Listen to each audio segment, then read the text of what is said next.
Everybody, it's Dana. Welcome back to my YouTube channel and blog. Today I'm going to be sharing with you 3 ways of how you can use the Nuvo Embellishment Mousse. I tried this technique a couple of days ago on Periscope, and I thought it would also do a YouTube video to show you guys how simple it is to use this beautiful paste.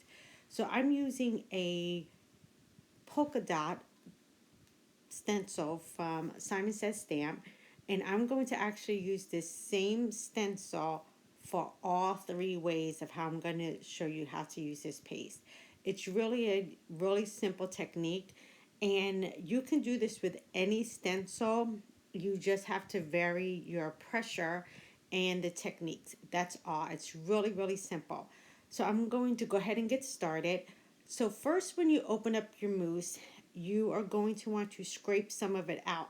I always, anytime I use mousse or a texture paste, anytime I'm using a stencil, I always put my product down on a piece of paper or on my craft mat. I never put it directly to my stencil.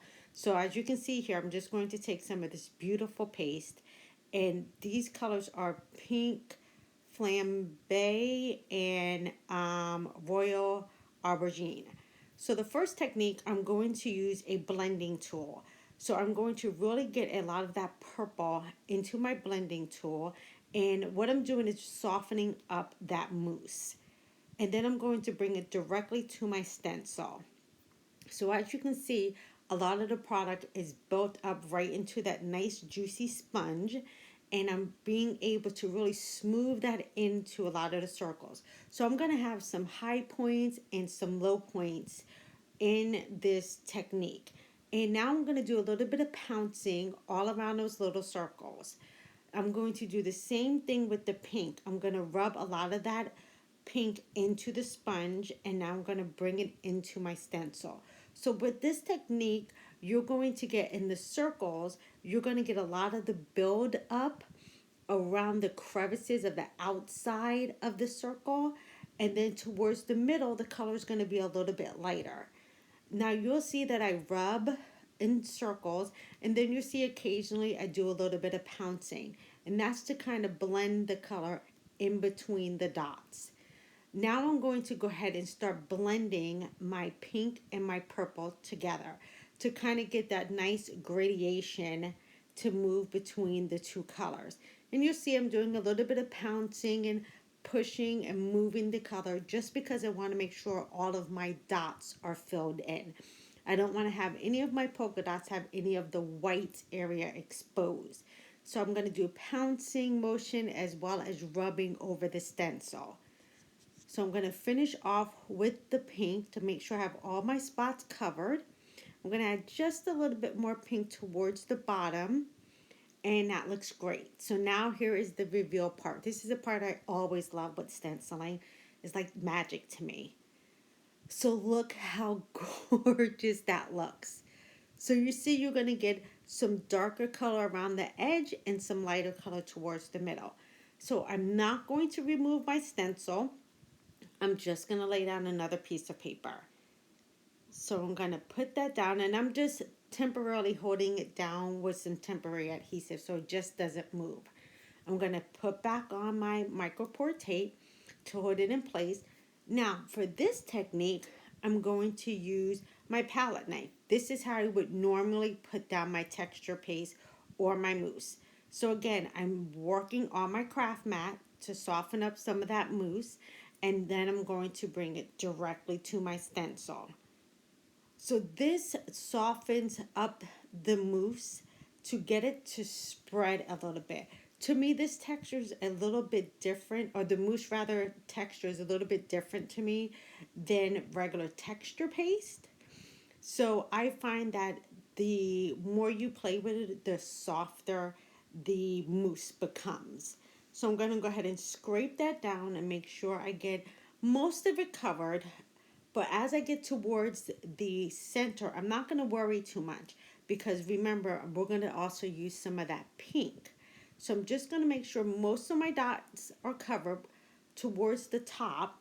And now I'm going to come on with that pink. But I am going to make sure that I clean my palette knife so I'm not going to get any of that pink with the purple initially. So that's the key word here, initially, because eventually the two colors are going to blend together. So I'm softening up that pink, and now I'm going to bring in the pink from the bottom. So as you can see, I'm bringing it up to meet up into my purple area. And this is how you would normally stencil. You would go ahead and add your color and have the two of them meet in the middle. So that's what I'm doing here. I'm now making sure that that purple and that pink have that nice gradation, and they finally meet happy in the middle. So I'm going to scrape off that extra. I'm going to clean off my palette knife. Everything's covered. And now here comes the magic again. We can go ahead and lift that up, and voila, we have another way to use our mousse. Now that gives us a totally different design. I'm not too worried that it didn't get any down the side, because eventually I'm going to cut down my panel to put on a card. Now, here is the third way. Again, I'm just going to temporarily put down my paper. Now this part I really like, because this you're going to get really, really messy. This is like kids playing with paint. This takes you right back to your childhood. So I'm just going to use my handy dandy tools that everybody has. It's called your fingers. Use your fingers. I'm getting right in there, and I'm mixing those two colors together. So I'm going to have some parts of this that are going to be really, really purple, and then other parts that are going to have a nice gradation of the purple and the pink together. And then I'm going to have some spots that are heavily hot pink, and some parts that are a little bit darker purple. But what is so beautiful is the way that this purple and pink blend together. The color combination when it comes together is so beautiful.